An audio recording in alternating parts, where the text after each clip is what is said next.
नमस्कार, मैं हूं सत्यपाल और आप देख रहे हैं CWB हिंदी न्यूज। शक संवत 1946 विक्रम संवत 2081 आज श्रावण मास के कृष्ण पक्ष की द्वादशी तिथि और दिन गुरुवार है। तदनुसार अंग्रेजी तारीख 1 अगस्त सन 2024। सबसे पहले आज के मुख्य समाचार। हरियाणा में 7 और 8 अगस्त को होगा ग्रुप नंबर 1 और 2 का एग्जाम। शॉर्टलिस्टेड उम्मीदवारों की सूची हुई जारी। भारतीय वायुसेना स्टेशन दिल्ली, अंबाला और चंडीगढ़ में आई क्लर्क तथा टाइपिस्ट के पदों पर भर्ती। 12वीं पास करें आवेदन। पेरिस ओलंपिक में पदक जीतने वाले हरियाणा के खिलाड़ियों पर करोड़ों रुपए की बरसात। खेल मंत्री ने किया ये ऐलान। दुर्घटना के शिकार सैनिकों के आश्रित भी होंगे नौकरी के हकदार। हाईकोर्ट ने दिया ये बड़ा फैसला। हरियाणा में सरकारी जमीन पर कब्जाधारियों को मिलेगा मालिकाना हक। 30 सितंबर तक करें ऑनलाइन आवेदन। हरियाणा में साल 2006 के बाद पक्के कर्मचारी OPS के हकदार। हाईकोर्ट ने सरकार की अपील खारिज की। 5000 रिटायर कर्मियों को होगा फायदा। हरियाणा में लगेगी सिद्धू मूसेवाला की प्रतिमा। दिग्विजय चौटाला का ऐलान। डबवाली में लगाएंगे पंजाबी गायक की प्रतिमा। पूर्व क्रिकेटर अंशुमान गायकवाड़ नहीं रहे। 40 टेस्ट 15 वनडे खेल चुके 2 साल टीम इंडिया के कोच रहे। PM बोले वे गिफ्टेड प्लेयर थे। गुरुग्राम की बादशाहपुर सीट पर बीजेपी में घमासान। राव व खट्टर फिर हो सकते हैं आमने सामने। नरवीर के पाला बदलने के आसार। बताएंगे पूरी अपडेट।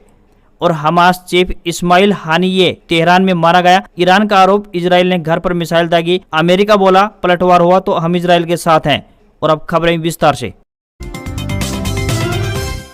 जुलाई का महीना खत्म होते होते मानसून एक बार फिर से हरियाणा में सक्रिय होता नजर आ रहा है। बंगाल की खाड़ी से आने वाली मानसूनी हवाएं फिर से प्रदेश में सक्रिय हो गई हैं। मानसून की टर्फ लाइन उत्तर भारत से अपनी सामान्य स्थिति में पहुंच गई है। इस कारण प्रदेश में अगले 2 से 3 दिन अच्छी बारिश होने की संभावना बनी हुई है। हरियाणा में बुधवार को दोपहर बाद बारिश की गतिविधियां देखने को मिली है। हरियाणा के सिरसा, हिसार, फतेहाबाद, भिवानी, जींद, रोहतक, पानीपत, झज्जर, रेवाड़ी आदि जिलों में अलग अलग क्षेत्रों में बारिश दर्ज की गई है। 2 अगस्त तक प्रदेश में मानसून की सक्रियता देखने को मिलेगी। जुलाई का महीना खत्म होते होते मानसून एक बार फिर से एक्टिव होता हुआ नजर आ रहा है। मौसम विभाग द्वारा प्रदेश के 15 जिलों में बारिश का अलर्ट जारी किया गया है। बता दें कि मानसून की टर्फ रेखा उत्तर की ओर अपनी सामान्य स्थिति में पहुंच रही है। यही कारण है कि 31 जुलाई की रात से 2 अगस्त के मध्य प्रदेश में बारिश के आसार बने हुए हैं।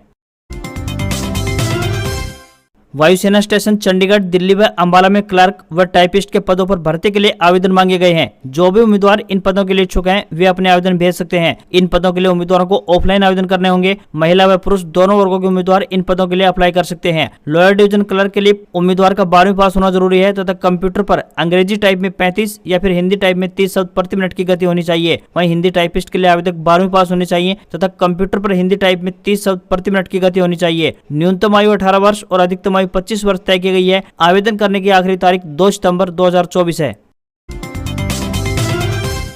पेरिस में अब की बार ओलंपिक 2024 खेलों का आयोजन किया जा रहा है। हरियाणा से अब की बार 24 खिलाड़ी मैदान में उतरेंगे जो कि अलग अलग खेलों में अपनी काबिलियत का प्रदर्शन करेंगे। वहीं खिलाड़ी मनु भाकर ने शूटिंग में भारत के लिए 2 ओलंपिक मेडल जीत लिए हैं। पहले मनु ने व्यक्तिगत स्पर्धा में पदक प्राप्त किया, फिर उसके बाद मिश्रित स्पर्धा में सरबजोत सिंह के साथ पदक जीता। अब देश भर को स्टार एथलीट नीरज चोपड़ा से उम्मीदें हैं। बता दें कि नीरज ने भाला फेंक स्पर्धा में स्वर्ण पदक हासिल किया था। अब की बार देश भर को उनसे एक और पदक जीतने की उम्मीद है। नीरज पहले 6 अगस्त को क्वालिफाइंग राउंड में भाग लेंगे। यह दोपहर 1:50 से शुरू होगा। वहीं दोपहर 3:20 से ग्रुप बी का राउंड होगा। अगर नीरज इन राउंड को क्वालिफाई कर लेते हैं तो 8 अगस्त को वह पदक के लिए प्रतिस्पर्धा करेंगे। इसी दिन भारतीय समय अनुसार रात 11:55 से पुरुषों की भाला फेंक फाइनल प्रतिस्पर्धा प्रारंभ होने जा रही है। हरियाणा में सरकारी भर्ती पूरी करने के लिए हरियाणा कर्मचारी चयन आयोग यानी HSSC व सरकार पूरी एक्टिव मोड में नजर आ रहे हैं। आयोग द्वारा भर्ती पूरी करने के लिए लगातार कोशिश की जा रही है। विधानसभा चुनाव में अब कुछ ही वक्त शेष है। ऐसे में सरकार भी चाहती है कि सभी भर्तियां चुनाव से पहले ही पूरी हो जाएं। इसके लिए आयोग ने भर्ती प्रक्रिया को तेज कर दिया है। ग्रुप C CET के माध्यम से हरियाणा पुलिस के 6000 पदों पर भर्ती की जानी है। ऐसे में पहले इनका PMT हुआ, इसके बाद PST की डेट जारी कर दी गई। जिन उम्मीदवारों ने PMT क्वालिफाई किया है अब उनका PST 1 से 10 अगस्त तक होगा। इसी के साथ आयोग ने ग्रुप नंबर 6, 58, 59 व 60 के लिए भी आवेदन मांगे हुए हैं। बता दें कि बीते दिन इसकी अंतिम तारीख थी मगर आयोग ने इसे बढ़ाकर 2 अगस्त कर दिया है। ऐसे में जिस भी उम्मीदवार ने अभी तक आवेदन नहीं किया है वे 2 अगस्त तक आवेदन कर सकते हैं।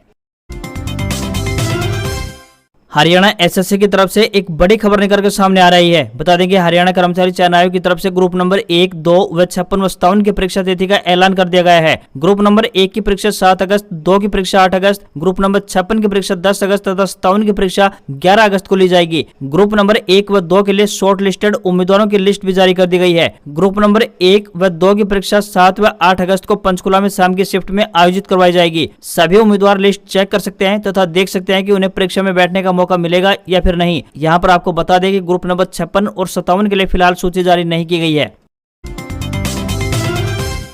पेरिस ओलंपिक में पदक जीतकर भारत का नाम रोशन करने वाले खिलाड़ियों पर हरियाणा सरकार ने पैसों की बौछार की है। सूबे की नायब सैनी सरकार में खेल राज्य मंत्री संजय सिंह अंबाला में सरबजोत सिंह के घर पहुंचे, जहां उन्होंने पेरिस ओलंपिक में 10 metre air pistol mixed event में ब्रॉन्ज मेडल जीतने वाले सरबजोत सिंह को 2.5 करोड़ रुपए की इनामी राशि देने की घोषणा की। इसके अलावा सरकारी नौकरी देने का भी ऐलान किया गया है। बता दें कि हरियाणा सरकार की खेल नीति के तहत मनु भाकर को भी 2.5 करोड़ रुपए मिलेंगे, लेकिन उन्होंने 2 पदक जीते हैं, ऐसे में उन्हें 2.5 करोड़ या फिर 5 करोड़ रुपए मिलेंगे। सरकार ने इस बारे में अभी स्थिति स्पष्ट नहीं की है।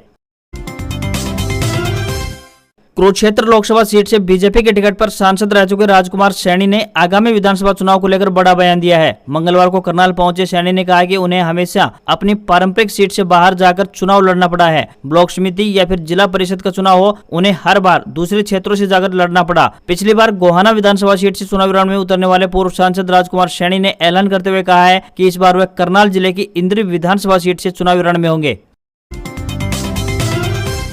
हरियाणा के सीएम नायब सिंह सैनी सिरसा दौरे पर रहे, जहां उन्होंने दिन भर कई धार्मिक कार्यक्रमों में शिरकत की। सबसे पहले मुख्यमंत्री श्री तारा बाबा कुटिया पहुंचे, जहां उन्होंने श्री तारा बाबा की प्रतिमा पर पुष्प अर्पित कर तारा बाबा का आशीर्वाद लिया। इसके बाद उन्होंने हरियाणा लोकहित पार्टी के अध्यक्ष और विधायक गोपाल कांडा से भी मुलाकात की। इसके बाद सीएम नायब सिंह सैनी श्री चिल्ला साहिब गुरुद्वारा में पहुंचे और गुरुद्वारा में माथा टेका। मुख्यमंत्री ने 73 कनाल 7 मरले जमीन की रजिस्ट्री गुरुद्वारा के प्रबंधकों को सौंपी। फिर उन्होंने गाँव संघर्ष सरिस्ता में शहीद उधम सिंह के शहीदी दिवस कार्यक्रम में भी शिरकत की। मीडिया से बातचीत करते हुए सीएम नायब सिंह सैनी ने कहा कि जिस धरा पर गुरु नानक देव जी के चरण पड़े हैं, उस धरा को वे नमन करते हैं। सिरसा दौरे के दौरान मीडिया से बातचीत करते हुए मुख्यमंत्री ने यह कहकर सबको चौंका दिया कि हरियाणा में भारतीय जनता पार्टी गोपाल कांडा की HLP यानी हरियाणा लोकहित पार्टी के साथ मिलकर गठबंधन में विधानसभा चुनाव लड़ेंगे। हालांकि बीजेपी केंद्रीय नेतृत्व में गठबंधन को लेकर अभी तक अपने पत्ते नहीं खोले हैं। बिना अनुमति के भवन निर्माण करने वाले लोगों पर अब नगर निगम गुरुग्राम सख्त होता नजर आ रहा है। नगर निगम द्वारा शहर के 200 अवैध मकानों को गिराने के आदेश जारी कर दिए गए हैं। हाल ही में निगम द्वारा एक सर्वे करवाया गया था। इसके बाद 2600 अवैध भवन निर्माणकर्ताओं को कारण बताओ नोटिस जारी किया गया था। निगम के आयुक्त डॉक्टर नरहर सिंह बांगड़ द्वारा शहर में स्थित चारों जोन की इन्फोर्समेंट टीम को हर शनिवार को अवैध भवनों के तोड़फोड़ अभियान को चलाने के निर्देश दिए गए हैं। अगले महीने से अभियान शुरू कर दिया जाएगा। गौरतलब है कि वर्तमान में शहर में बिल्डरों द्वारा नियमों को ताक पर रखकर रिहायशी कॉलोनियों में अवैध निर्माण धड़ल्ले से किया जा रहा है। निगम अभी इन पर कार्रवाई करने के लिए तैयार हो चुका है।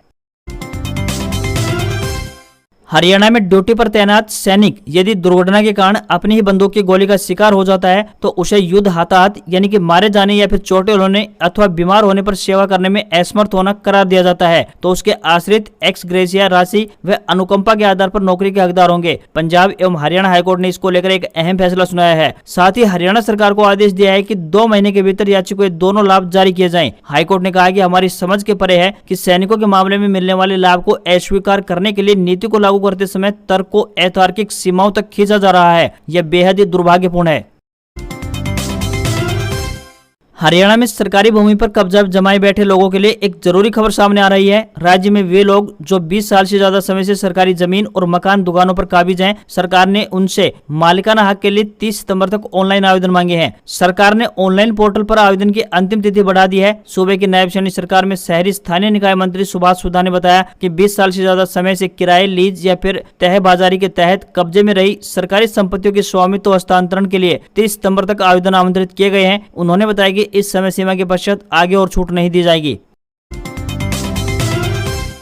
देश के मध्य पश्चिमी और दक्षिणी राज्यों में मानसून जमकर सक्रिय है। मौसम विभाग यानी IMD ने बुधवार 31 जुलाई को 24 राज्यों में भारी बारिश का अलर्ट जारी किया है। दिल्ली NCR में शाम को जोरदार बारिश दर्ज की गई है। इस दौरान सब्जी मंडी इलाके में एक बिल्डिंग गिर गई। मीडिया रिपोर्ट्स के मुताबिक बिल्डिंग के नीचे कई लोगों के दबे होने की आशंका है। इसके अलावा तेज बारिश के चलते दिल्ली आने वाली 10 फ्लाइट्स को डाइवर्ट किया गया है। मौसम विभाग ने अगले 24 घंटे के लिए रेड अलर्ट जारी किया है। दिल्ली के ITO, Connaught place, Minto road और मोती बाग फ्लाईओवर में पानी भर गया है। दिल्ली के उपराज्यपाल VK सक्सेना ने अधिकारियों को जल भराव के चलते अलर्ट पर रहने और कोचिंग सेंटरों का ध्यान रखने को कहा है। एयर इंडिया, विस्तारा, इंडिगो और स्पाइस जेट ने फ्लाइट डाइवर्ट और बोर्डिंग स्टेटस चेक करने के लिए एडवाइजरी जारी की है। उधर यूपी में कई जिलों में भारी बारिश हुई है। दूसरी तरफ राजस्थान और बिहार में मानसून धीमा पड़ रहा है। राजस्थान के जैसलमेर और गंगानगर में टेम्परेचर 40 डिग्री सेल्सियस पहुंच गया है। वहीं उत्तरकाशी में यमुनोत्री धाम के पास भारी बारिश से सड़कें व घाट बह गए हैं। उधर वाराणसी के घाट पर बना मंदिर गंगा में डूब गया। 1 अगस्त यानी आज जम्मू कश्मीर, हिमाचल प्रदेश, उत्तराखंड, पंजाब, हरियाणा, चंडीगढ़, उत्तर प्रदेश, मध्य प्रदेश, छत्तीसगढ़, ओडिशा, नागालैंड, मणिपुर, मिजोरम, त्रिपुरा, गोवा, तमिलनाडु, पुडुचेरी, केरल, कर्नाटक में भारी बारिश यानी 12 सेंटीमीटर से ज्यादा की संभावना व्यक्त की गई है। हरियाणा विधानसभा के 3 महीने बाद होने वाले चुनाव को लेकर सियासी पारा गरमाने लगा है। लोकसभा चुनाव में भाजपा से 5 सीटें छीनकर कांग्रेस उत्साहित नजर आ रही है। ऐसे में बीजेपी अपनी रणनीति बदलने पर और सोचने पर मजबूर हो गई है। अगर ऐसा हुआ तो बीजेपी में कई पूर्व विधायकों, मौजूदा मंत्रियों और साल 2019 में हार चुके नेताओं के अरमानों पर पानी फिर सकता है। यहाँ पर आपको बताते चले कि 10 साल से सत्ता में बैठे बीजेपी में टिकट के लिए सबसे अधिक मारामारी दिखाई दे रही है। पार्टी के कई दिग्गज अपने ज्यादा से ज्यादा करीबियों को टिकट दिलाने के लिए अभी से एक्टिव नजर आ रहे हैं। ऐसे में गुरुग्राम जिले के बादशाहपुर सीट पर एक बार फिर से पूर्व सीएम मनोहर लाल खट्टर और केंद्रीय राज्य मंत्री राव इंद्रजीत सिंह आमने सामने हो सकते हैं। बादशाहपुर विधानसभा हलके में भाजपा का टिकट चाहने वालों के बीच होर्डिंग्स वार दिखाई दे रही है। तमाम नेता अपने अपने आकाओं की फोटो वाले पोस्टर होर्डिंग्स लगाकर चुनावी दंगल में कूद चुके हैं। इसकी वजह से कई नेताओं की नींद उड़ चुकी है। चर्चा है कि राव नरवीर सिंह किसी भी समय भाजपा छोड़कर कांग्रेस के पाले में जा सकते हैं। हरियाणा में साल 2006 के बाद पक्के होने वाले कच्चे कर्मचारी भी पुरानी पेंशन स्कीम यानी कि ओपीएस के तहत पेंशन के हकदार होंगे। सरकार को उनकी पक्की सेवा होने से पहले की सेवा को भी पक्के में जोड़ना होगा। पंजाब एंड हरियाणा हाईकोर्ट की बेंच ने यह फैसला सिंगल बेंच के आदेश को चुनौती देने वाली हरियाणा सरकार की अपील को खारिज करते हुए दिया है। इससे पहले सिंगल बेंच ने फैसला सुनाते हुए कर्मचारियों को पेंशन के लिए पात्र माना था। हाईकोर्ट के इस फैसले से हरियाणा के लगभग 5000 से अधिक रिटायर कर्मियों को फायदा पहुंचने वाला है। हाईकोर्ट ने कहा है कि देश में बेरोजगारी से हर कोई परिचित है। लोग थोड़े पैसे के लिए पार्ट टाइम नौकरी करने के लिए तैयार हो जाते हैं। राज्य आदर्श नियोक्ता होता है और उससे बदले हरियाणा सरकार नागरिकों के उत्पीड़न की अपेक्षा नहीं की जाती। मामूली राशि का भुगतान करके नागरिकों को नियमित नियुक्ति से वंचित कर यह उनका उत्पीड़न है। हरियाणा सरकार कच्चे कर्मचारी रखने की नीति में संशोधन पर विचार करे। भारतीय शेयर बाजार में तेजी देखने को मिली है। सेंसेक्स 285 अंक की बढ़त के साथ 81,741 के स्तर पर क्लोज हुआ। वहीं निफ्टी में भी 93 अंकों की तेजी दिखाई दी और ये 24,951 के स्तर पर क्लोज होता हुआ दिखाई दिया। ये सेंसेक्स और निफ्टी का अपना ऑल टाइम हाई क्लोजिंग भी है। मारुति का शेयर निफ्टी का टॉप गेनर रहा तो वहीं ब्रिटानिया टॉप लूजर रहा। वहीं 10 ग्राम 24 कैरेट सोना 684 रुपए बढ़कर 69,364 रुपए पर पहुंच गया है। तो वहीं 1 किलोग्राम चांदी की कीमत की बात करें तो 1715 रुपए चढ़कर 83,065 रुपए प्रति किलो में बिक रही है। वहीं दिल्ली में 10 ग्राम 22 कैरेट सोने की कीमत 64,150 रुपए और 10 ग्राम के ही 24 कैरेट सोने की कीमत 69,970 रुपए पहुंच गई है। आज खबरों में बस इतना ही। देखते रहिए आपका अपना हरियाणा का सबसे बेहतरीन news channel CWB Hindi news. नमस्कार। इसी आशा के साथ आपका दिन शुभ रहे।